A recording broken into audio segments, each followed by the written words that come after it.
ഇത് വളരെയധികം കാലപ്പഴക്കമുള്ള ഒരു തറവാട് വീടാണ്. ഇത് വലിയൊരു ഭൂവുടമയായിരുന്നു. അപ്പോൾ അവരുടെ പ്രതിഷ്ഠകൾ, അതായത് ഒരു കരിനാഗത്തിൻ്റെ ഒരു പ്രതിഷ്ഠയാണ് ഈ കാണുന്നത്.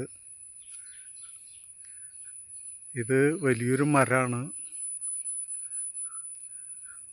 ഇവിടെ നല്ല തണലും കാര്യങ്ങളൊക്കെയാണ് ഉള്ളത്.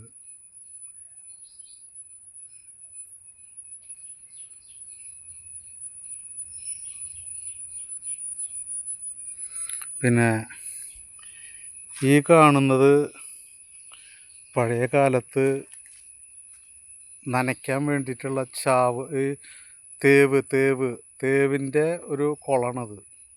ഇതിൽ നിന്ന് തേവിയിട്ടാണ് ഇവർ ഈ കാണുന്ന പറമ്പ് മുഴുവൻ നനച്ചിരുന്നത്. ഇപ്പം ഇതൊക്കെ കാരാകരണപ്പെട്ടു പോയി. കാരണം ഇതൊക്കെ അനേക അവകാശികളും കാര്യങ്ങളൊക്കെ ആയപ്പോൾ ഇതിപ്പോൾ നോക്കാൻ ആളില്ലാണ്ട് ഇങ്ങനെ കിടക്കുക, കാട് പിടിച്ച് കിടക്കുക. പിന്നെ ഇതിൻ്റെ ബാക്കിൽ നിലം, അതായത് കൃഷിപ്പണിക്കുള്ള നിലങ്ങളത് ആ കാണുന്നതൊക്കെ. ഇത് ഇവിടെ നിന്ന് വെള്ളം കൊണ്ടുപോയി, പഴയ കാലത്തൊക്കെ പറയുന്നുണ്ട് അവിടേക്ക് വെള്ളം എത്തിയില്ലെങ്കിൽ തലചുവടായിട്ട് കൊണ്ടുപോയിട്ട് കൃഷി ചെയ്തിരുന്നൊരു കാലഘട്ടം ഉണ്ടായിരുന്നു എന്ന് പറയണ കേട്ടുണ്ട്.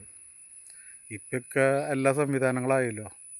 പഴയ കാലത്ത് ഈ കുളത്തിൽ നിന്ന് വെള്ളം തേവി പാടത്തേക്ക് കൊണ്ടുപോയി കൃഷി ചെയ്തിരുന്നൊരു കാലഘട്ടം നമുക്ക് ഉണ്ടായിരുന്നു, പഴയ കാലങ്ങൾ ഓർക്കുമ്പോൾ.